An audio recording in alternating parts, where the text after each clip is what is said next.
Welcome to T news. నేను Sai Madhavi. Bulletin ముందుగా headlines చూద్దాం.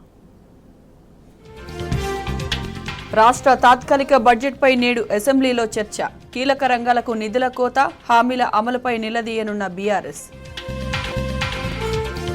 రేపు నల్లగొండలో బీఆర్ఎస్ భారీ బహిరంగ సభ. కృష్ణా ప్రాజెక్టులపై తెలంగాణ హక్కుల కోసం పొలికేక. కేసీఆర్ను బదనాం చేయడమే రేవంత్ సర్కారు లక్ష్యం. రిపేర్ చేసే అవకాశమున్నా మేడిగడ్డపై రాజకీయం. ఇవాళ బీహార్ అసెంబ్లీలో నితీష్ కుమార్ బలపరీక్ష. అధికార పక్షంలో గెలుపు ధీమా.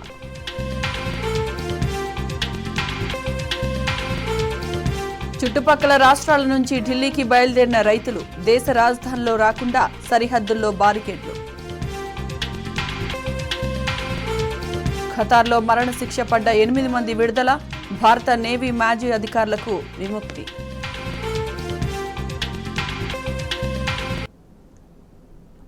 కేఆర్ఎంబీకి ప్రాజెక్టుల అప్పగింతను నిరసిస్తూ బీఆర్ఎస్ తలపెట్టిన చెలో నల్లగొండ బహిరంగ సభకు చకచక ఏర్పాట్లు జరుగుతున్నాయి. కృష్ణా జలాల పరిరక్షణ కోసం కేసీఆర్ చేపట్టబోయే పోరాటానికి అందరూ మద్దతు ఇవ్వాలని కోరారు. ముఖ్యంగా రైతులు పెద్ద సంఖ్యలో తరలి రావాలని బీఆర్ఎస్ నేతలు పిలుపునిచ్చారు.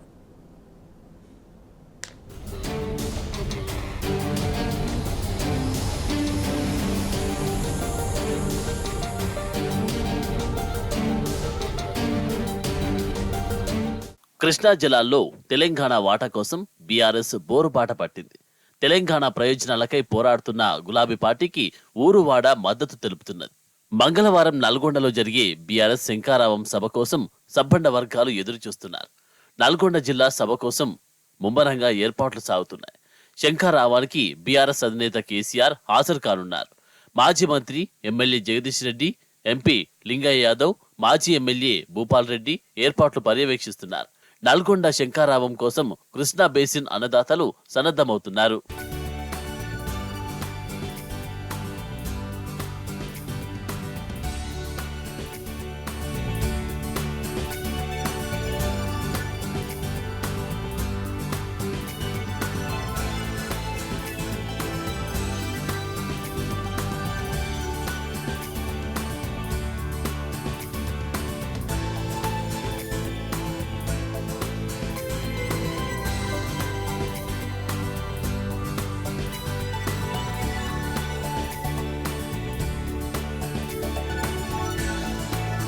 నల్గొండలో బీఆర్ఎస్ తలపెట్టిన బహిరంగ సభను అడ్డుకుంటామన్న మంత్రి కోమటిరెడ్డి వెంకటరెడ్డికి మాజీ ఎమ్మెల్యేలు జీవన్ రెడ్డి, గాదరి కిషోర్ స్ట్రాంగ్ కౌంటర్ ఇచ్చారు. తెలంగాణ రైతులకు అన్యాయం చేస్తున్న కేంద్రంపై కేసీఆర్ యుద్ధం ప్రకటిస్తే కాంగ్రెస్ నేతలు కలిసి రావాల్సింది పోయి నోటికొచ్చినట్టు మాట్లాడుతున్నారని ఫైర్ అయ్యారు. కాంగ్రెస్ హైకమాండ్ మెడలు వంచి తెలంగాణ రాష్ట్రాన్ని సాధించిన కేసీఆర్ ను అడ్డుకునే దమ్ము ఎవరికీ లేదని తేల్చి చెప్పారు. ప్రజా వ్యతిరేక విధానాలు అవలంబిస్తున్న కాంగ్రెస్ కు ప్రజలే త్వరలో బుద్ధి చెప్తారని హెచ్చరించారు. ఈ ప్రాంతంలో ఉన్నటువంటి కోమటిరెడ్డి జోకర్ బ్రదర్స్ ఇద్దరు మేం కేసీఆర్ సభను పెట్టనీయం అడ్డుకుంటామన్నారు. కేసీఆర్ సభను అడ్డుకునే దమ్ము ఎవరికి లేదు. ఈ దేశంలోని 36 జాతీయ పార్టీలను ఒప్పించి మెప్పించి ఆనాడు అధికారంలో ఉన్నటువంటి కాంగ్రెస్ పార్టీ మెడలు వంచి తెలంగాణ రాష్ట్రాన్ని సాధించిన నాయకుడు. ఆ సాధించిన రాష్ట్రంలో ప్రతి ఎకరానికి నీళ్లు ఇవ్వాలన్న తపనతో ప్రతి నిమిషం ఎప్పుడు కూడా ఈ ప్రాంతాల్లో ఎవరిని అడుగుపెట్టని ఇయ్యలే. అట్లాంటిది స్వయంగా ఈ ప్రాంతంలో ఇరిగేషన్ మంత్రి ఉంటే ఇలా కాంగ్రెస్ వస్తే మార్పు వస్తా అంటే వచ్చింది మార్పు. నల్గొండ జిల్లాలో నాగార్జున సాగర్ డ్యామ్ పైన కేంద్ర బలగాలు వచ్చినాయి. మొత్తం 5 ఏళ్ళ ఎంపీగా ఉంటే ఒక్కసారి కూడా రాని నువ్వు ఈ ప్రాంత ప్రయోజనాల గురించి నీకు ఏమెరికనయ్యా? కేసీఆర్ నీ సభ జరగనీయం బిడ్డ. కేసీఆర్ 3 ఫేజ్ల కరెంట్ ముట్టుకుంటే మాడి మషైపోతారని చెప్పి ఈ సందర్భంగా నేను కోమటిరెడ్డి వాళ్ళని హెచ్చరిస్తా ఉన్నాం. తెలంగాణ మీద అవగాహన అయినా, తెలంగాణ అంటే ఆత్మ అనేటువంటి భావన అయినా అది ఒక కేసీఆర్ గారికి ఉంటుంది. ఇప్పుడు ఉన్నటువంటి సీఎం గారికి తెలంగాణ మీద కానీ తెలంగాణ ప్రజల మీద కానీ ప్రేమ ఉండదు. ఇది వాస్తవం. 9 సంవత్సరాలు మా మెడ మీద కత్తి పెట్టి అప్పయప్తరా అని చెప్పేసి బెదిరిస్తే కూడా నీ ఇష్టం వచ్చింది చేసుకో, మా నిర్వహణ మేము చేసుకుంటాం, కేఆర్ఎం మీకు అప్పచెప్పమని చెప్పి కేసీఆర్ గారు తిరస్కరించి జరిగిన జనవరి 17వ తారీఖు నాడు మీటింగ్ లో మీ గవర్నమెంట్ లో ప్రస్తుతం పనిచేస్తున్నటువంటి ఈఎన్సీ గారికి సంతకం పెట్టవచ్చు. పరిస్థితి కేఆర్ఎం మీకు అప్పచెప్పొద్దు. ఇది మీటింగ్ అంటే ఎవరి మీద మన యుద్ధం? కేంద్రం మీద. ఈ తిక్కలోళ్ళకి ఎవరి మీద యుద్ధం చేస్తుంది కేసీఆర్? మరి రాష్ట్ర ప్రజలకు సంబంధించిన అంశం కదా. అయ్యో ప్రభుత్వం తరఫున కొట్లాడుతూ మేము కేసీఆర్ సపోర్ట్గా పోయి కలిసి మనం ఉమ్మడి శత్రువును ఎదుర్కోవాలనేటువంటి మినిమం సోయలేదు వీళ్ళకు. కేఆర్ఎం మీకు ఎందుకు ఇచ్చారు చెప్పండి అని చెప్పి దాని మీద సమాధానం ఇప్పటివరకు చెప్పడకూడదు. కేసీఆర్ గారి ఆరోగ్యం సహకరించకపోయినా పేగులు దగ్గరలాగా కొట్లాడే అవసరం ప్రజల కోసం ప్రజల మధ్యనే పానమైన ఇష్టపెడతా కానీ కాంప్రమైజ్ కాను. కేఆర్ఎంకి అప్పచెప్పటాన్ని నేను ఒప్పుకోను. దాన్ని నిరసిస్తూ మనం కార్యక్రమాన్ని చేయాల్సిందే, నేనే వస్తా అని చెప్పేసి ఈ కార్యక్రమాన్ని తీసుకున్నాం. 10 ఏళ్ల పాటు కేంద్రం ఎంత ఒత్తిడి తీసుకువచ్చినా కృష్ణా ప్రాజెక్టులపై కేసీఆర్ వెనక్కి తగ్గలేదన్నారు బీఆర్ఎస్ నేత గుత్తా అమిత్ రెడ్డి. కాంగ్రెస్ ప్రభుత్వం అనాలోచితంగా ప్రాజెక్టులను కేంద్రానికి అప్పగించిందని మండిపడ్డారు. దీనిపై బీఆర్ఎస్ అధినేత కేసీఆర్ పిలుపు మేరకు ఈ నెల 13న జరగనున్న చలో నల్గొండ బహిరంగ సభను విజయవంతం చేయాలని ప్రజలకు పిలుపునిచ్చారు. నల్గొండ సభతోనే పోరాటం మొదలవుతుందని ఆయన అన్నారు. తెలంగాణ రాష్ట్ర సాధకులు గౌరవనీయులు కల్వకుంట్ల చంద్రశేఖరరావు గారి పిలుపు మేరకు 13వ తారీఖు ఫిబ్రవరి మధ్యాహ్నం 2:30-3 గంటలకు చలో నల్గొండ కార్యక్రమానికి పార్టీ అధ్యక్షులు పిలుపునివ్వడం జరిగింది. ఈ కార్యక్రమానికి పార్టీ కార్యకర్తలు, నాయకులు, ప్రజలు అందరూ కూడా పెద్ద సంఖ్యలో హాజరై ముఖ్యమంత్రి గారి సందేశాన్ని అందరూ కూడా అర్థం చేసుకొని గ్రామాల్లో చర్చ పెట్టవలసిన అవసరం ఎంతైనా ఉంది. మన జిల్లాలో కృష్ణాకి సంబంధించిన ప్రాజెక్టులు ఏవైతే ఉన్నాయో శ్రీశైలం ద్వారా కానివ్వండి, లేకపోతే మన నాగార్జున సాగర్ ద్వారా కానివ్వండి, వాటికి సంబంధించిన ప్రాజెక్టుల వల్ల ఆల్మోస్ట్ ఒక 6.5 లక్షల నుంచి 6.5 to 6.6 lakh ఏకర్స్ ఈరోజు ఆయకట్టు ఉంది మనకు. ఎప్పుడైతే మనం ఈ ప్రాజెక్టులని కేఆర్ఎంబీకి అప్పగించినట్టయితే ప్రతి అవసరానికి కూడా మనం వాళ్ళ దగ్గరికి పోవాల్సిన వస్తుంది. కాబట్టి దయచేసి ప్రజలందరూ కూడా ఈ విషయాన్ని అర్థం చేసుకోవాలి. నదీ జలాల హక్కుల పరిరక్షణకై బీఆర్ఎస్ పార్టీ ఆధ్వర్యంలో నిర్వహించనున్న చలో నల్గొండ భారీ బహిరంగ సభ విజయవంతం చేస్తామని ప్రజలు ముక్తకంఠంతో చెబుతున్నారు.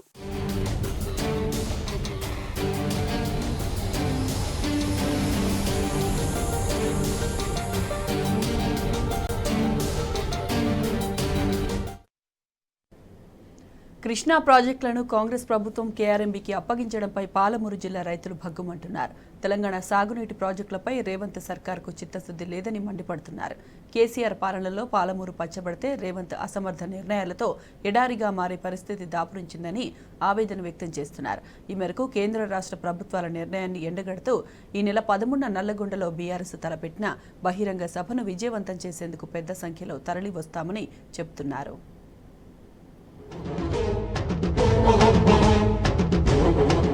కాంగ్రెస్ ప్రభుత్వం కృష్ణా నదిపైన తీసుకున్నటువంటి ఈ నిర్ణయం ఏదైతే ఉన్నదో ఇది కృష్ణా పరివాహక ప్రాంతంలో ఉన్నటువంటి తెలంగాణ రైతులకు ఇది ఒక శాపంలా మారే పరిస్థితి ఉంది. కృష్ణా నదిలో ఉన్నటువంటి మనకు దక్కాల్సినటువంటి సహేతుకమైనటువంటి వాట మనకు కావాలని పోరాటం చేసి రాష్ట్రాన్ని సాధించుకోవడం జరిగింది.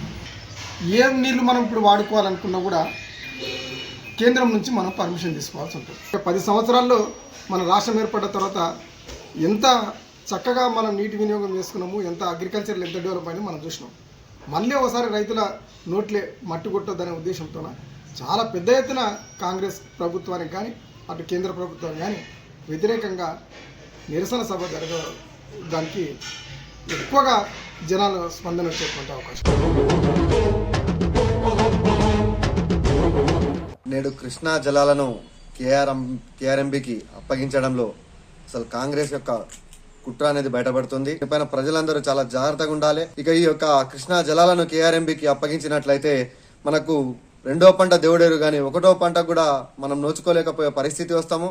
ఇట్టి కార్యక్రమాన్ని ప్రజలు, రైతులు ప్రతి ఒక్కరూ భారీ ఎత్తున హాజరై విజయవంతం చేయవలసిందిగా కోరుతున్నాం. 10 గంటలకు శాసనసభ, శాసన మండలి ప్రారంభమవుతాయి. ఉభయ సభలో deputy CM Bhatti Vikramarka Telangana power generation corporation limited వార్షిక నివేదిక టేబుల్ ఇస్తారు. ఇక మంత్రి Konda Surekha Telangana state forest department corporation limited వార్షిక నివేదిక టేబుల్ ఇస్తారు. కృష్ణా జలాల వివాదంపై ప్రభుత్వం చర్చ చేపట్టే అవకాశం ఉంది.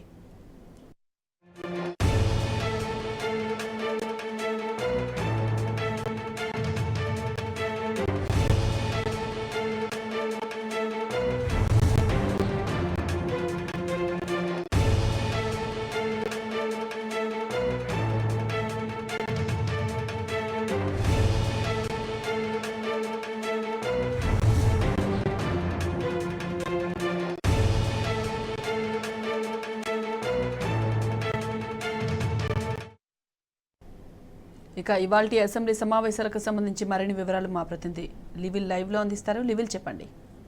సాయి మాధవి, మూడవ అసెంబ్లీ సెషన్ మూడవ రోజు అసెంబ్లీ సమావేశాలు మరి కాసేపట్లో ప్రారంభం కానున్నాయి. దీనికి సంబంధించి ఇప్పటికే ఏజెండా అంతా కూడా చెప్పారు.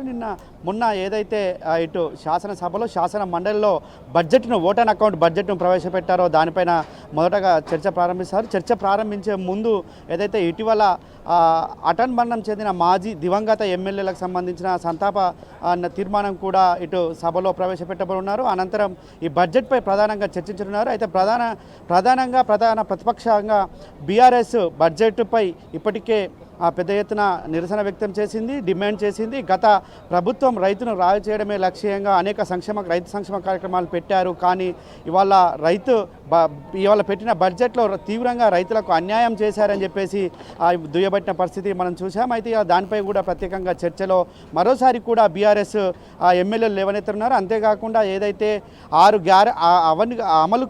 అమలుకు నోచుకోలేని 6 గ్యారంటీలతో అధికారంలోకి వచ్చిన కాంగ్రెస్ ప్రభుత్వం 6 గ్యారంటీలకు సైతం కనీసం నిధులు కేటాయించకపోవడం పట్ల కూడా ఇప్పటికే సర్వత్రా విమర్శలు వ్యక్తమవుతున్నాయి. వీటికి సంబంధించి కూడా ప్రత్యేకంగా సభలో చర్చించే అవకాశం ఉంది. వాటిపై నిధులు ఎలా మీరు రేపు పొద్దున నిధులు ఎలా సమకూరుస్తారు, ఎలా అర్హులను గుర్తిస్తారు, వారికి ఎలాంటి పథకాలు అందజేస్తారు, అసలైన అర్హులు ఎవరని మీరు తెలుస్తారు, ఎట్లా తెలుస్తారు అనే అంశంపై స్పష్టత ఇవ్వడానికి కూడా ఇవాళ బీఆర్ఎస్ ఎమ్మెల్యేలు పట్టుబట్టనున్నారు. అంతేకాకుండా ఇటు సాగునీటి రంగానికి సంబంధించి ఇప్పటికే అనేక మార్లు ఒక చర్చ తీసుకొస్తుంది బీఆర్ఎస్ పార్టీ. పదే గత 10 సంవత్సరాలుగా అధికారంలో ఉన్న ఎన్నడూ కూడా కేఆర్ఎంబి కావచ్చు, కేంద్ర జలశక్తి వనరుల శాఖ మంత్రిత్వ శాఖకు తలొగ్గని బీఆర్ఎస్ ప్రభుత్వం, తెలంగాణ ప్రభుత్వం పోయిన కాంగ్రెస్ ప్రభుత్వం వచ్చిన 60 రోజుల్లోనే 2 ప్రాజెక్టులను దారాదత్తం చేసిన దానిపై కూడా ఇవాళ సభలో నిలదీయనున్నారు. దానికి సంబంధించి ప్రత్యేకంగా ఒకవేళ ప్రభుత్వం ఏదైనా శ్వేతపత్రం విడుదల చేసి ఆ శ్వేతపత్రంలో దానికి కూడా ఇప్పటికే సమాధానం ఇచ్చేందుకు కూడా ప్రధాన ప్రతిపక్షమైన బీఆర్ఎస్ పార్టీ సిద్ధంగా ఉందని చెప్పేసి కూడా మాజీ మంత్రి ఎమ్మెల్యే హరీష్ రావు స్పష్టం చేశారు. అయితే కేఆర్ఎంబిని ఎలా దారాదత్తం చేశారు, ఎందుకు దారాదత్తం వచ్చిన పరిస్థితులను కూడా ఈ సందర్భంగా వివరించే అవకాశం ఉంది. అంతేకాకుండా బడ్జెట్లో అనేక ఏదైతే షాదీ ముబారక్ కావచ్చు, కళ్యాణ్ లక్ష్మి వంటి పథకాలకు గొప్పగా చెప్పారు ప్రచారంలో. మేము వాళ్ళు ఇచ్చే షాదీ ముబారక్ కళ్యాణ్ లక్ష్మే కాదు, తులం బంగారం ఇస్తామని చెప్పారు. ఆ తులం బంగారం కాదు, కనీసం షాదీ ముబారక్ కళ్యాణ్ లక్ష్మికి కూడా నిధులు కేటాయించని పరిస్థితి. అంతేకాకుండా గతంలో పట్టణ ప్రగతి, పల్లె ప్రగతికి అనేక నిధులు కేటాయించారు. ప్రతి గ్రామాన్ని కూడా అభివృద్ధి రంగంలో ముందుకు తీసుకెళ్లారు బీఆర్ఎస్ ప్రభుత్వం. కానీ నేటి కాంగ్రెస్ ప్రభుత్వం వాటికి కూడా నిధులు కేటాయించలేదు. వాటిని ఎలా కొనసాగిస్తారు అనే అంశాలపై కూడా వాళ్ళు లేవనెత్తనున్నారు. ఇటు విద్యారంగానికి సంబంధించి కూడా గతంలో కంటే తక్కువగా నిధులు కేటాయించారు. ఇటు వైద్య రంగానికి సంబంధించి కూడా నిధులు పెద్దగా కేటాయించలేదు. దీనివల్ల ఇప్పటికే విమర్శలు పెద్ద ఎత్తున వస్తున్నాయి. వీటన్నింటికీ సభా వేదికగా చర్చించాలని చెప్పేసి కోరనున్నారు ఇటు బీఆర్ఎస్ నేతలు. అయితే ఇప్పటికే అనేక అంశాలను ఇటు మీడియా సాక్షిగా అనేక అంశాలను కూడా లేవనెత్తారు. వీటన్నిటికీ ఎలా వారు అనుకూలంగా సమాధానం చెప్తారా లేదా అనే దానిపై కూడా ఇవాళ ఉత్కంఠ నెలకొంది. అయితే ఇదంతా కూడా బీఆర్ఎస్ ప్రభుత్వం గత 10 సంవత్సరాలు చేసిన అభివృద్ధి కార్యక్రమాలను తొక్కిపెట్టేందుకే అనేక అంశాలను ఇవాళ తీసుకొస్తున్నారే తప్ప సభను పక్కదో పట్టించేందుకే అనేక కారణాలను చూపి ప్రతిపక్ష నాయకులను, ప్రతిపక్ష ఎమ్మెల్యేలను మాట్లాడనీయకుండా చేస్తున్నారు సభలో అని చెప్పేసి కూడా ఒక వాదన ఉంది. అయితే ఇవన్నింటికీ ఇవాళ మరింతగా అసెంబ్లీ వేదిక కానుంది. అయితే సభలో ఎలాంటి చర్చ జరుగుతుంది, సభలో ఎలాంటి నిర్ణయాలు తీసుకుంటారు, బడ్జెట్లో ఎలాంటి లోపాలున్నాయి, వీటన్నింటిపైన కూడా ప్రధాన ప్రతిపక్షమైన బీఆర్ఎస్ పార్టీ సిద్ధంగా ఉందని చెప్పుకోవచ్చు. సాయి మాధవి. రైట్ లివిల్, థ్యాంక్ యూ.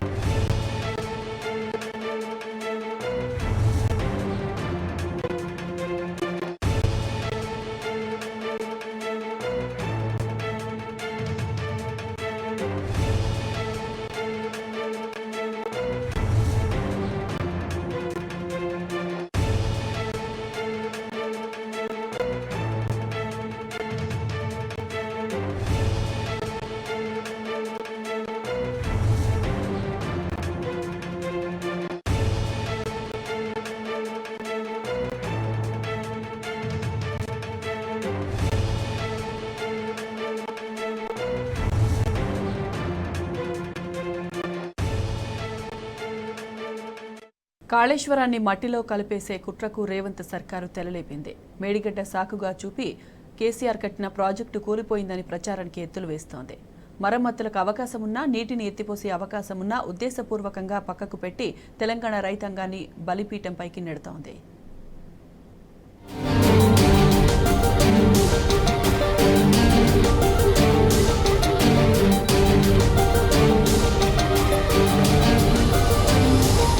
రాష్ట్రంలో గత ప్రభుత్వ ఆనవాళ్లేవీ లేకుండా చేస్తామని అసెంబ్లీలోనే ప్రకటించిన ప్రస్తుత కాంగ్రెస్ ప్రభుత్వం అన్నట్లుగానే పని మొదలుపెట్టినట్టుంది. బీఆర్ఎస్ పై రాజకీయ కక్ష సాధింపు కోసం విలువైన తెలంగాణ సంపదను మట్టిపాలు చేసే కుట్రలు జరుగుతున్నట్టు తెలంగాణ వాదులు అనుమానిస్తున్నారు. ప్రపంచంలోనే అతిపెద్ద ఎత్తిపోతల పథకమైన కాళేశ్వరం ప్రాజెక్టుపై మొదటి నుంచి అక్కసు వెలగక్కుతున్న కాంగ్రెస్ మేడిగడ్డ బరాజ్ కుంగుబాటును సాక్షిగా చూపి మొత్తం ప్రాజెక్టుని మట్టిలో కలిపేయాలని ప్రయత్నిస్తుందని నిపుణులు ఆందోళన వ్యక్తం చేస్తున్నారు.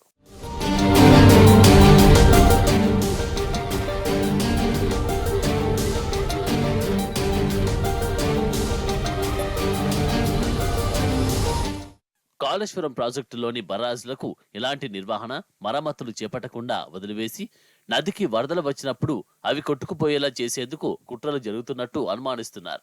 ఉమ్మడి రాష్ట్రంలో సుదీర్ఘకాలం పాటు జరిగిన కాంగ్రెస్ పాలనలో నిర్మించిన నీటిపారుదల ప్రాజెక్టుల్లో మేడిగడ్డ లాంటి ప్రమాదాలు కోకొల్లలు జరిగాయి.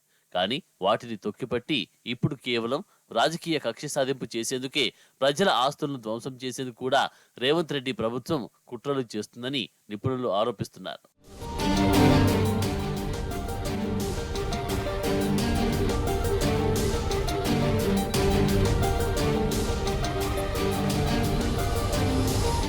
కేసీఆర్ ప్రభుత్వాన్ని బదనాం చేయడమే పనిగా కాంగ్రెస్ వ్యవహరిస్తోంది.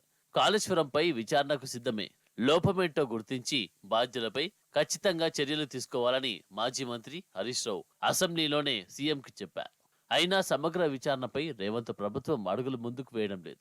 కాళేశ్వరం ప్రాజెక్టు అంటే మేడిగడ్డ మాత్రమేనన్న భ్రమలో నీటి నిల్వలు ఉన్న సాగు ప్రణాళికను విస్మరించారు. ఇప్పుడు నీటిని ఎత్తిపోస్తే కాళేశ్వరం ప్రాజెక్టుకు పేరు వస్తుందని ఆలోచిస్తున్నారు గాని నీటిని ఎత్తిపోయకుంటే గత ఏడాదిని బేరీజ్ చేసుకుని రేవంత్ సర్కార్ రాగానే పొలాలు ఎండబెట్టారని అపవాదు వస్తుందని చిన్న లాజిక్ ను మాత్రం మిస్ అవుతున్నారు.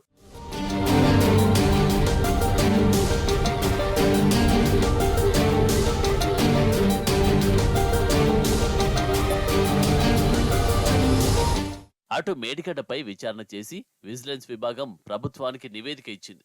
అందులో కొన్ని వివరాలు గందరగోళంగా ఉన్నాయని నిపుణులు చెబుతున్నారు. ఎగ్జిక్యూటివ్ ఇంజనీర్ ఎగ్జిక్యూటివ్ మాత్రమే చేస్తారు. ఏజెన్సీతో ఒప్పందం చేసుకునేది ఎస్ఈ. ఈ క్రమంలో ఎస్ఈ ఇచ్చే కంప్లీషన్ సర్టిఫికేట్ చెల్లుతుంది గాని ఎగ్జిక్యూటివ్ ఇంజనీర్ ఇచ్చే కంప్లీషన్ సర్టిఫికేట్ ఎలా చెల్లుతుందనేది నివేదిక రూపొందించిన వారే చెప్పాలి. అసలు ఎందుకు కుంగిందనే దానిపై నిర్దిష్టమైన కారణాలు నివేదికలో లేవని ముక్తకంఠంగా నిపుణులు అంటున్నారు. దానికి బాధ్యులెవరు అని కనీస ముక్తాయింపు లేకుండా విజిలెన్స్ నివేదిక ఉన్నదని చెప్తున్నారు. దీంతో విజిలెన్స్ నివేదిక ఆధారంగా ప్రభుత్వం చర్యలు తీసుకునే పరిస్థితి కూడా లేదని సాగునీటి రంగ నిపుణులు తెలిపారు. 2 నెలలుగా కాంగ్రెస్ ప్రభుత్వం దీనిపై ఏమీ తేల్చలేదని స్పష్టమవుతున్నది.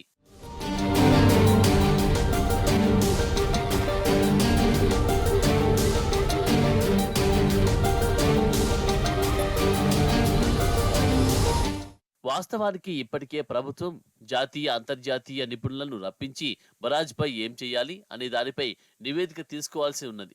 కానీ ప్రభుత్వానికి దానిని పునరుద్ధరించకుండా రాజకీయ డ్రామా నడిపే వేదికగా మాత్రమే వినియోగించుకోవాలని ఆలోచన ఉన్నదని విమర్శలు వినిపిస్తున్నాయి.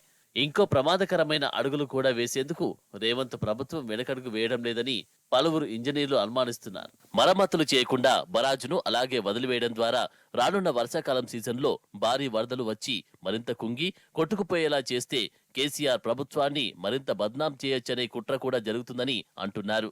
దీంతో రైతుల ప్రయోజనాలు, ప్రజల ఆస్తులను రక్షించాలనే ప్రాథమిక బాధ్యతను సైతం విస్మరించేందుకు రాష్ట్ర ప్రభుత్వం సిద్ధపడుతుందని విమర్శలు వినిపిస్తున్నాయి.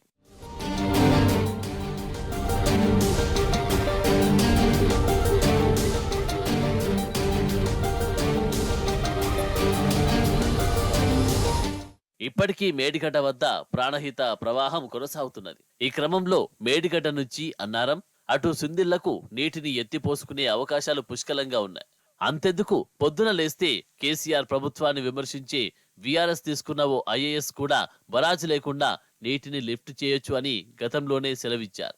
టీడీపీ కాంగ్రెస్ ప్రభుత్వాలు నిర్మించిన దేవాదుల ప్రాజెక్టులో కూడా ఇలాంటి నిల్వ లేకుండా కేవలం ఇండెక్స్ పాయింట్ వద్ద చిన్నపాటి గుంతలో నీటిని నిల్వ చేసి ఎత్తిపోశారు. దీంతో ఇప్పుడు మేడిగడ్డ వద్ద కూడా నీటిని ఎత్తిపోసేందుకు సాంకేతికంగా అవకాశాలున్నాయి.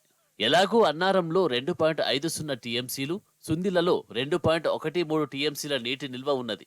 రానున్న వేసవిలో సాగు, తాగునీటికి ఎల్లంపల్లి, మిడ్మానేరు, ఎల్ఎండి కీలకం కానున్నాయి. ఈ క్రమంలో ఇప్పుడు వాటిలో నిల్వలు పెంచుకోవడం, దిగువ వరకు చెరువులు నింపుకుంటే వచ్చే వానాకాలం వరకు ఎలాంటి సమస్య ఉండదు. గతంలో కేసీఆర్ ప్రభుత్వం చేసింది కూడా ఇదే. అందుకే మండు వేసవిలో కూడా చెరువుల్లో జలసిరి కనిపించింది. ఈ వాస్తవం తెలిసినా అలా చేస్తే కేసీఆర్ ప్రభుత్వానికి పేరు వస్తుందని కక్షతో రేవంత్ సర్కార్ తెలంగాణ రైతుల ప్రయోజనాలను పణంగా పెడుతుందని విమర్శలు వ్యక్తమవుతున్నాయి.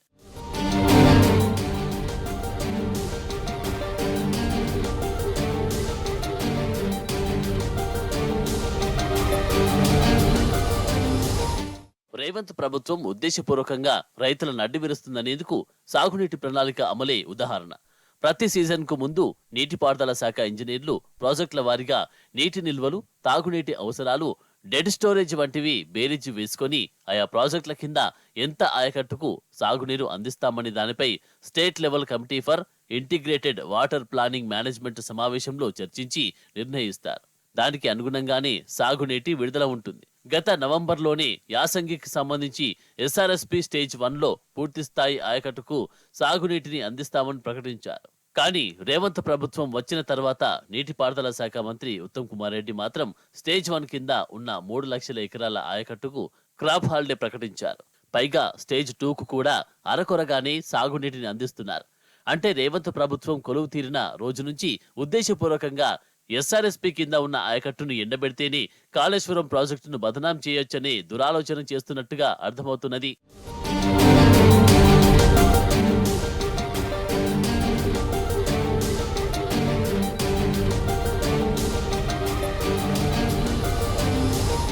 కాళేశ్వరం ప్రాజెక్టులో గోదావరి జలాలను ఎత్తిపోసే అవకాశమున్న దరిమిల రానున్న వేసవిలో సమస్య తలెత్తకుండా పంటలు వేసుకున్న వారికి చివరి దశలో సాగునీటి సమస్య రాకుండా 10 టీఎంసీలనైనా ఎత్తిపోసుకుందామని నీటిపారుదల శాఖ ఇంజనీర్లు మంత్రి ఉత్తమ్కు సూచించారు.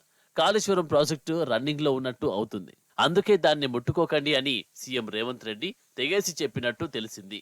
అంటే నీటిని ఎత్తిపోసే అవకాశమున్నా ఉద్దేశపూర్వకంగా దానిని పక్కన పడివేయడం వల్ల కేసీఆర్ ప్రభుత్వం నిర్మించిన కాళేశ్వరంతో ఒక్క చుక్క కూడా నీరు ఎత్తిపోయడం లేదని, రాజకీయంగా ప్రచారం చేసుకోవాలని దురాలోచన ఉన్నదని స్పష్టమవుతున్నది.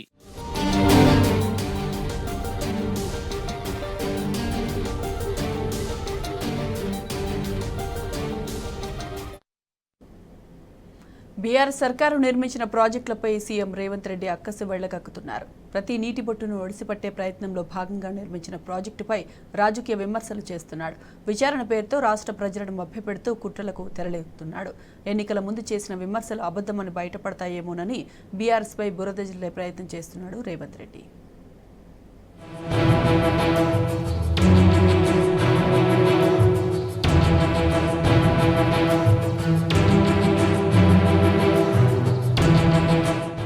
కేసీఆర్ సర్కార్ ఎంతో ప్రతిష్టాత్మకంగా నిర్మించిన కాళేశ్వరం ప్రాజెక్టును బదనాం చేయడమే లక్ష్యంగా రాష్ట్ర ప్రభుత్వం ముందుకు పోతున్నట్టు కనిపిస్తున్నది.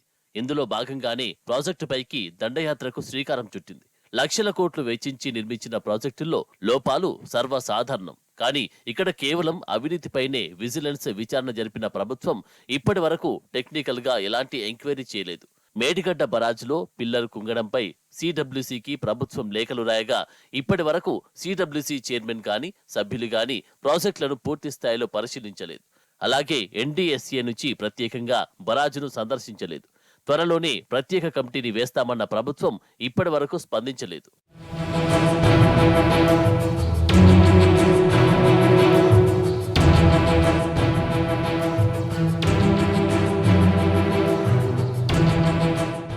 పిల్లర్లు ఎందుకు కుంగాయి, నిర్మాణ లోపమా, నేచర్ ఎఫెక్టా, కారకులు ఎవరు అనే విషయంపై టెక్నికల్ గా ఎలాంటి విచారణ జరగలేదు. కేవలం ప్రాథమిక విచారణ ఆధారంగానే ప్రాజెక్టుపై రాజకీయం చేస్తూ దీన్ని పక్కన పెట్టే కుట్రలకు ప్రభుత్వం తెరలేపింది. కృష్ణా నదిపై నిర్మించిన నీటిపారుదల ప్రాజెక్టులు, సంబంధిత ఇతర వ్యవస్థలను రాష్ట్ర ప్రభుత్వం కృష్ణా నది యాజమాన్య బోర్డుకు అప్పగించడాన్ని వ్యతిరేకిస్తూ బీఆర్ఎస్ ఈ నెల 13న నల్గొండలో భారీ బహిరంగ సభకు పిలుపునిచ్చింది. దీంతో ప్రభుత్వం అదే రోజు కాళేశ్వరంపై దండయాత్రకు పూనుకున్నది. విచారణకు ప్రత్యేక కమిటీ వేస్తామని ప్రకటించి విజిలెన్స్ విచారణతో కాలం గడుపుతున్నారు. అయినా మళ్లీ కావాలనే సీఎం రేవంత్ మేడిగడ్డకు తన మంత్రివర్గాన్ని, ఎమ్మెల్యేలు, రాష్ట్ర అధికార యంత్రాంగంతో దండయాత్రకు వస్తున్నారు. దీనిని బట్టి బరాజులపై రాజకీయ కుట్రలు ఏ మేరకు జరుగుతున్నాయో తెలుస్తోంది.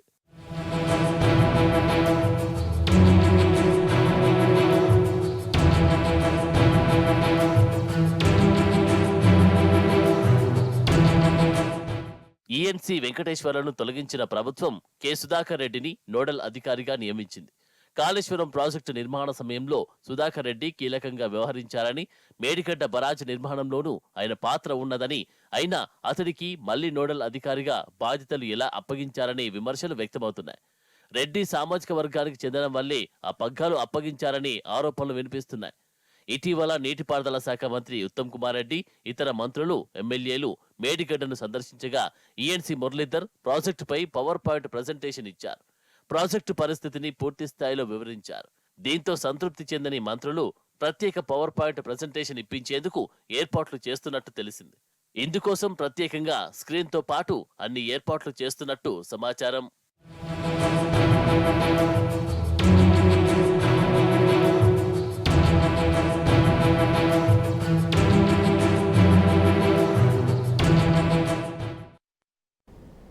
కాంగ్రెస్ పాలనలో రాజకీయ కక్ష సాధింపు పతాక స్థాయికి చేరుకుందని మండిపడ్డారు బీఆర్ఎస్ నేత బాల్కసుమన్. బీఆర్ఎస్ నేతలను ఇష్టం వచ్చినట్లు దూషిస్తున్న కాంగ్రెస్ నేతలపై ఫిర్యాదులు చేసినా కేసులు నమోదు కావడం లేదని ఆగ్రహం వ్యక్తం చేశారు. ఇందిరమ్మ రాజ్యం అంటే నిర్బంధం, నయవంచనేనా అని ప్రశ్నించారు. ప్రస్తుత ముఖ్యమంత్రి రేవంత్ రెడ్డి ఓటుకు నోటు కేసులో దొంగ అని, వారి నుంచి ఇంతకంటే గొప్పగా ఏం ఆశిద్దామని ఎద్దేవా చేశారు బీఆర్ఎస్ నేత బాల్కసుమన్. మంచిర్యాలకు సంబంధించినటువంటి ఎస్ఐ గారు వచ్చి నాకు ఈ కాంగ్రెస్ ప్రభుత్వం పెట్టినటువంటి అక్రమ కేసుకు సంబంధించి నోటీస్ ఇవ్వడం జరిగింది. కేసులు మాకు కొత్త కాదు. తెలంగాణ ఉద్యమంలో ఆనాడు సమైక్య రాష్ట్రంలో కాంగ్రెస్ ప్రభుత్వం పరిపాలన చేసినప్పుడు 200కు పైగా కేసులు ఎదుర్కొని ఎన్నోసార్లు లాఠీ దెబ్బలు తిని, ఎన్నో సందర్భాల్లో చెంచల్గూడ చెల్లర్లపల్లి జైలు జీవితాన్ని, నిర్బంధాన్ని అనుభవించినటువంటి ఉద్యమ బిడ్డను నేను. ఇవాళ మళ్ళీ తెలంగాణలో కాంగ్రెస్ ప్రభుత్వం పరిపాలన కొనసాగుతున్నటువంటి తరుణంలో ఇవాళ అక్రమంగా ఇష్టం వచ్చినట్టుగా కేసులు పెడతా ఉన్నారు. ముఖ్యంగా నేను మన ముఖ్యమంత్రిని వర్ష పదజాలంతో దూషించనని చెప్పి నా మీద ఈ కేసు పెట్టినామని చెప్పి ఇందాక ఎస్ఐ గారు చెప్పారు నోటీస్ ఇచ్చే క్రమంలో. నేను ఒకటే మాట్లాడుతూ ఉన్నా, మరి ఈ ముఖ్యమంత్రి ఆయన స్థాయిని మర్చి కేసీఆర్ గారిని, ఉద్యమ నాయకుడిని, రాష్ట్రాన్ని 10 సంవత్సరాలు పరిపాలించిన మాజీ ముఖ్యమంత్రి గారిని పట్టుకొని ఇష్టం వచ్చినట్టుగా విమర్శించినటువంటి తీరు మొత్తం సభ్య సమాజం, తెలంగాణ సమాజం అంతా కూడా చూసింది. అదేవిధంగా మా మాజీ మంత్రుల్ని, మా నాయకుల్ని, ఇవాళ కాంగ్రెస్ ప్రభుత్వంలో ఉన్న మంత్రులు కానీ, నాయకులు కానీ ఎట్లా విమర్శిస్తూ ఉన్నారో, ఎట్లా పరుష పదజాలంతో మాట్లాడుతూ ఉన్నారో ఇలా రాష్ట్రం అంతా చూస్తూ ఉంది. సోషల్ మీడియా వేదికగా ఇట్లా ఇష్టం వచ్చినట్టుగా అవాకులు చవాకులు పెళ్తూ ఉన్నారో, దుర్భాషలు ఆడుతూ ఉన్నారు. వీళ్ళ రాష్ట్రం అంతా కూడా చూస్తూ ఉంది.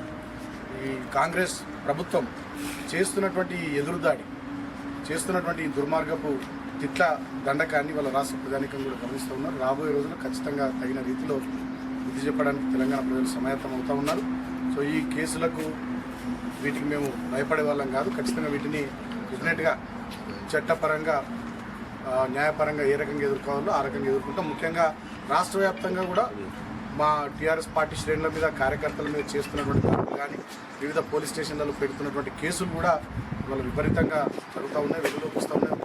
మరి ఇష్టం వచ్చినట్టుగా తిడుతున్నటువంటి ముఖ్యమంత్రి మీద, మంత్రుల మీద, కాంగ్రెస్ పార్టీ నాయకులు, కార్యకర్తల మీద రాష్ట్ర వ్యాప్తంగా మేము ఎన్ని పిటిషన్లు ఇచ్చినా ఒక్క కేసు కూడా అవుతలేదంటే ఎంత నిర్బంధం ఇవాళ ఈ రాష్ట్రంలో అమలవుతూ ఉందో ఆలోచించమని కోరుతా ఉన్నా. ఒకటే మాట చెప్తా ఉన్నా, ఇవాళ రాష్ట్ర ముఖ్యమంత్రి ఉన్నటువంటి వ్యక్తే స్వయంగా నోటు కేసులో అడ్డంగా నోట్ల కట్టలతో పెట్టినటువంటి దొంగ. ఆయననే ఒక క్రిమినల్, ఆయననే ఇవాళ కేసులు ఎదుర్కొంటున్నటువంటి వ్యక్తి. నిన్న సుప్రీంకోర్టు నోటీసులు కూడా ఇచ్చింది ఓటుకు నోటు కేసులో. కాబట్టి అటువంటి వ్యక్తి నుండి ఇటువంటివి తప్ప ఇంకేవి రాష్ట్రానికి మంచి జరిగేటటువంటి పనులు కూడా పెద్దగా ఆశించే పరిస్థితి లేదు. సో ఎన్ని నిర్బంధాలు ప్రయోగించినా, ఎన్ని కేసులు పెట్టినా వేటికి భయపడేది లేదు. అయోధ్య రామాలయాన్ని కూడా బీజేపీ రాజకీయం చేస్తోందని మండిపడ్డారు బీఆర్ఎస్ రాజ్యసభ పక్ష నేత కె కేశవరావు. ప్రజా సమస్యలు పక్కన పెట్టి అయోధ్య గురించి పార్లమెంట్లో చర్చ పెట్టి తీర్మానం చేశారని ఆగ్రహం వ్యక్తం చేశారు. ఎన్నికల కోసమే బీజేపీ మత రాజకీయాలు చేస్తోందని మండిపడ్డారు. అయోధ్య రామాలయం గురించి పదే పదే చెప్తున్న ప్రధాని మోదీ తెలంగాణలో నిర్మించిన అతిపెద్ద దేవాలయం యాదాద్రి గురించి మాత్రం ఒక్కసారి కూడా ప్రస్తావించలేదని విమర్శించారు. అటు బీఆర్ఎస్పై వెంకటేష్ నేత వ్యాఖ్యలను కేకే ఖండించారు. వెంకటేష్ నేత బీఆర్ఎస్పై తప్పుడు ఆరోపణలు చేశారని ఫైర్ అయ్యారు. లోక్సభ ఎన్నికల్లో కాంగ్రెస్ బీజేపీలకు బీఆర్ఎస్ గట్టి పోటీ ఇస్తుందని స్పష్టం చేశారు. పార్లమెంట్ లోపల రాజ్యసభలో కానివ్వండి లేదా లోక్సభలో కానివ్వండి ఓ షార్ట్ డిస్కషన్ జరిగింది. మీడియా లోపల ఏం చెప్పారు, లోక్సభ గురించి ఒక రెజల్యూషన్ మూవ్ అయింది అన్నారు, ఒక మోషన్ మూవ్ అయింది అన్నారు. నాకు తెలిసినంత వరకు రాజ్యసభలో మాత్రం 176 రూల్ ప్రకారం మేము ఒక డిస్కషన్ తీసుకున్నాం, షార్ట్ డ్యూరేషన్ డిస్కషన్. ఆ డిస్కషన్ తీసుకోవడానికే మేము అది చైర్మన్ గారు కానివ్వండి స్పీకర్ గారు కానీ అప్రూవ్ చేసుకున్నారు కాబట్టి నేను తప్పు పట్టాను. కానీ బయటకు వచ్చి అక్కడ కూడా స్పీచ్లో చెప్పాను, ఇప్పుడు చెప్తున్నాను, అది మతపరమైన విషయాల్ని ఒక స్టేటు తన స్టేట్గా రాష్ట్రంగా దాన్ని చేపట్టకూడదు. That becomes theocratic. మనము థియోక్రటిక్ స్టేట్ కాము. పాకిస్తాన్ థియోక్రటిక్ స్టేటు, వేరే కంట్రీస్ ఉన్నాయి థియోక్రటిక్ స్టేట్లు, వాటికి రిలీజన్ మతము ఒక రాష్ట్రానికి ఒక ప్రతీక. మనకు కాదు, మనం సెక్యులర్ స్టేట్లవి. మనం అన్ని దేవుళ్ళని నమ్ముతాము, అన్ని మతాలను నమ్ముతాము, అన్ని ఫేత్ని కూడా మనం నమ్ముతాం. కాబట్టి మనం ఆ తీరుగా పోదలుచుకోలేదు, మనం సెక్యులర్ స్టేట్. అటువంటి సెక్యులర్ స్టేట్ లోపల నిన్న మీరు డిస్కషన్ తీసుకొచ్చారు, రామ్ మందిర్ అయింది కాబట్టి దాన్ని ప్రేస్ చేసుకుంటూ డిస్కషన్ పెట్టారు. మీడియాలో చెప్పినట్టు మోషన్ కూడా పాస్ చేశారు లోక్సభలో అంటున్నారు. నేను నమ్మను, కానీ అది చేస్తే పూర్తిగా తప్పు. మతపరంగా ఒక రెజల్యూషన్, ఒక స్టేటు, ఒక గవర్నమెంట్ చేయడానికి వీలు లేదు. బికాజ్ మన కాన్స్టిట్యూషన్లో we are secular, all religions are equal మనకి. కాబట్టి అది తప్పు. రెండో విషయం నేను చెప్తున్నాను, ఇప్పుడు ఏమైందండి, ఇన్విటేషన్లు పంపించండి అంటున్నారు. అంటే ఆ గుడికి ఆ దినం పోకపోతే యాంటీ నేషనల్ మేము దేవుడికి వ్యతిరేకమా, రాముడికి వ్యతిరేకమా అడుగుతూ ఉన్నారు. వస్తున్నారు మీరు రాటోళ్ళు, యాంటీ నేషనల్. ఇది చాలా తప్పు. నేను చెప్పినట్టు రిలీజియన్ మతం అనేది ఒక ప్రైవేట్ ఎక్స్పీరియన్స్ కాబట్టి, ఇది పర్సనల్ ఎక్స్పీరియన్స్ కాబట్టి దాన్ని మీరు చెప్పకూడదు. పాలిటిక్స్లో everybody goes by ideology, everybody by programme. ఈ వెంకటేష్ ఈజ్ లివింగ్ ఇట్. ఐడియాలజికల్గా పోయిందా, ప్రోగ్రామ్గా పోయిందా ఆయన ఇష్టం. కానీ నాకు బాధేస్తుంది. BRS has its role to play. BRS చేసినంత డెవలప్మెంటు తెలంగాణని ఏ పార్టీ చేయలేదు. గత 10 సంవత్సరాలు మేము ఓడిపోయింది వచ్చేది వేరే మాట, అన్ఎక్స్పెక్టెడ్ రిజల్ట్స్. కానీ మేము ఎంత డెవలప్ చేయాలో అంత చేస్తాము. కాంగ్రెస్ ప్రజాపాలనలో రైతులు ఆందోళన బాట పట్టారు. అప్పు చేసి ఆరుగాలం శ్రమించిన పంటలకు గిట్టుబాటు ధర లేక ఆగ్రహంతో రోడ్డెక్కారు. ఆరుగాలం కష్టపడి పండించిన పంటకు మద్దతు ధర చెల్లించాలని డిమాండ్ చేస్తూ పల్లి రైతులు ఆందోళనకు దిగారు. వ్యాపారులు, అధికారులు కలిసి ముంచుతున్నారని ఆవేదన వ్యక్తం చేస్తున్నారు.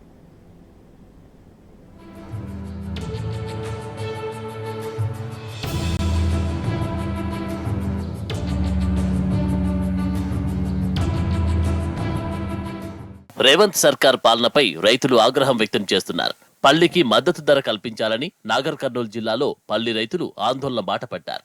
పంటకు గిట్టుబాటు ధర రాకపోవడంతో పాటు కల్వకుర్తి వ్యవసాయ మార్కెట్ యార్డ్లో దళారులు మోసం చేస్తున్నారంటూ కడుపు మండిన రైతులు హైదరాబాద్ చౌరస్తాలో ధర్నాకు దిగారు. ఇప్పటికైనా ప్రభుత్వం స్పందించి వేరుశెనగ పంటకు మద్దతు ధర కల్పించాలని డిమాండ్ చేశారు. ప్రభుత్వ వ్యతిరేక నినాదాలతో హోరెత్తించారు. 15,000 16,000 పల్పు క్వింటాల్కి ఇస్తారు.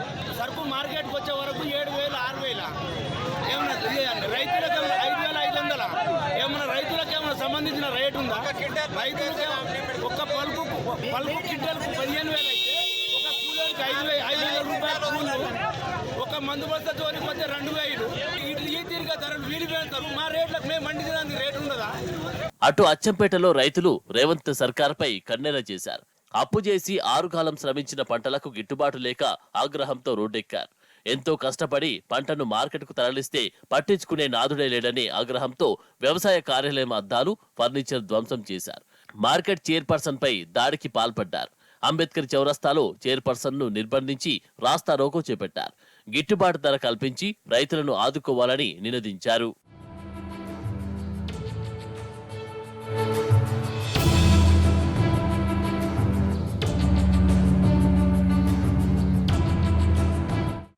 కామారెడ్డి జిల్లా ప్రభుత్వ ఆసుపత్రిలో అమానవీయ ఘటన జరిగింది. ఐసీయూలో చికిత్స పొందుతున్న రోగిని ఎలుక కరిచింది. మెదడు సంబంధిత వ్యాధితో బాధపడుతున్న రోగిని ఐసీయూలో ఎలుక కరవడం ఒక్కసారిగా కలవరం రేపింది. ఇలాంటి ఘటన పునరావృతం కాకుండా నిర్లక్ష్యంగా వ్యవహరించిన ఆసుపత్రి సిబ్బందిపై ప్రభుత్వం సస్పెన్షన్ విధించింది.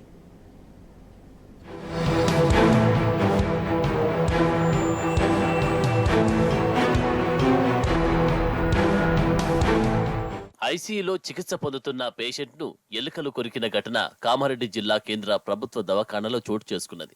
మెదడు సంబంధించిన సమస్యతో చికిత్స పొందుతున్న ముజీబుద్దీన్ను ఎలుక కరిచింది. చేతివేళ్లు, కాళ్లను ఎలుక కొరకడంతో గాయాలయ్యాయి.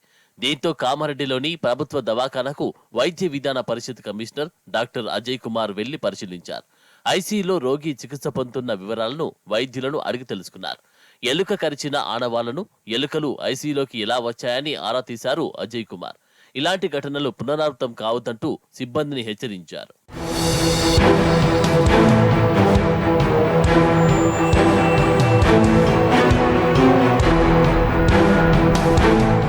అనంతరం రికార్డులను పరిశీలించి వివరాలను వెల్లడించారు వైద్య విధాన పరిషత్ కమిషనర్ డాక్టర్ అజయ్ కుమార్. అయితే ఆయన చెప్పిన మాటలు విస్తుగొలుపుతున్నాయి. వారం రోజులుగా బాధితుడు కోమాలోనే ఉన్నాడని, స్పృహలో కూడా లేడని చెప్పారు. ఐసీయూ వార్డులోకి ఎలుకలు రావడానికి స్థానికంగా జరుగుతున్న నిర్మాణ పనులు, రోగి బంధువులు తినిపడేసిన అన్నం మెతుకులే కారణమని చెప్పారు. దవాఖానా సిబ్బంది నిర్లక్ష్యాన్ని రోగులకు ఆపాదిస్తూ వైద్య విధాన పరిషత్ కమిషనర్ ఇచ్చిన వివరణకు అందరూ ఆశ్చర్యపోయారు.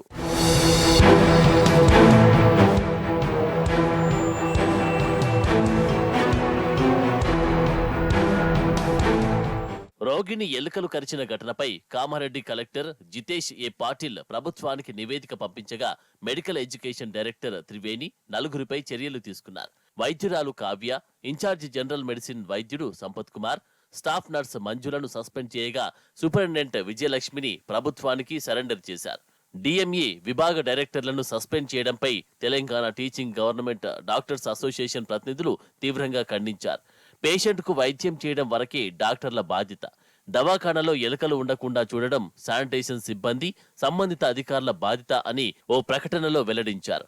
డాక్టర్లపై విధించిన సస్పెన్షన్ను వెంటనే ఎత్తివేయాలని, లేకపోతే రాష్ట్రంలో ఉన్న టీచింగ్ వైద్యులంతా సమ్మెకు సిద్ధమవుతారని హెచ్చరించారు.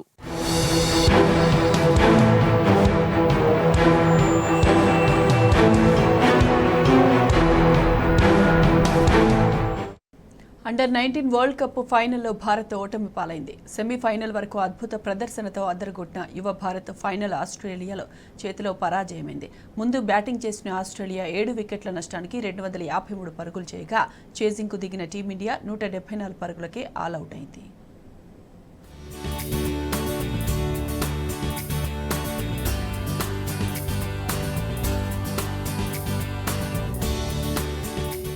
అండర్-19 వరల్డ్ కప్ సెమీస్ వరకు అద్భుతంగా రాణించిన యువ భారత జట్టు ఫైనల్లో చేతులెత్తేసింది. గత ఏడాది భారత్కు 2 ఐసీసీ ట్రోఫీలను దూరం చేసిన ఆస్ట్రేలియా తాజాగా జూనియర్ లెవెల్లో కూడా దెబ్బకొట్టింది. 2023 జూన్లో ప్యాట్ కమిన్స్ నేతృత్వంలోని Aussies ICC world test championship ఫైనల్లో రోహిత్ సేనాను చిత్తు చేసింది. మళ్లీ నవంబర్లో భారత్లోనే జరిగిన వన్డే వరల్డ్ కప్ ఫైనల్లో కూడా అసలు ఓటమన్నదే లేకుండా ఫైనల్ చేరిన భారత జట్టును ఓడించి ప్రపంచ కప్ ఎగిరేసుకుపోయింది. తాజాగా పెద్దలు చూపిన బాటలోనే ఉదయ్ సహారన్ సారథ్యంలోని యువ భారత్ పయనించింది. ఫైనల్ దాకా ఓ రేంజ్ ఆట ఆడిన టీమిండియా తుదిపోర్లో యావరేజ్ ఆట కూడా ఆడలేక చతికిల పడింది. ఫలితంగా దక్షిణాఫ్రికా వేదికగా జరిగిన అండర్-19 మెన్స్ వరల్డ్ కప్ లో కంగారూలు భారత్ను ఓడించి విజేతలుగా నిలిచారు.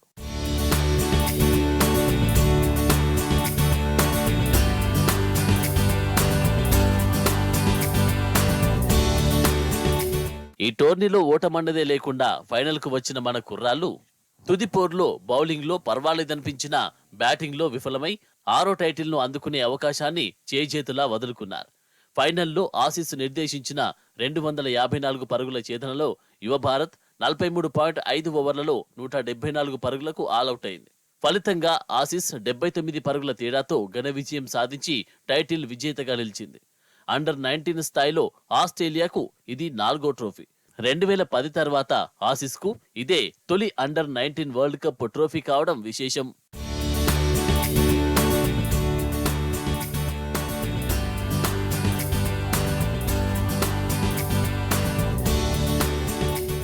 బెనోని వేదికగా జరిగిన ఫైనల్ మ్యాచ్లో ఆసీస్ నిర్దేశించిన 254 పరుగుల ఛేదనలో భారత్ ఏ దశలోనూ లక్ష్యం దిశగా సాగలేదు.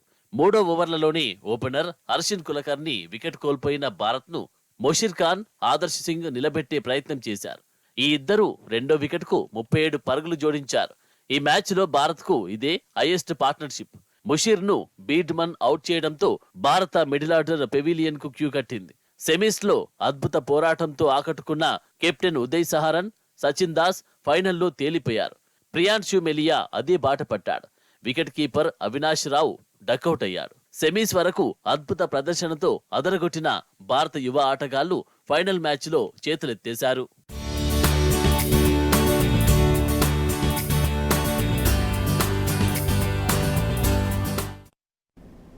ఇవి బులెటిన్ అప్డేట్స్. నమస్తే.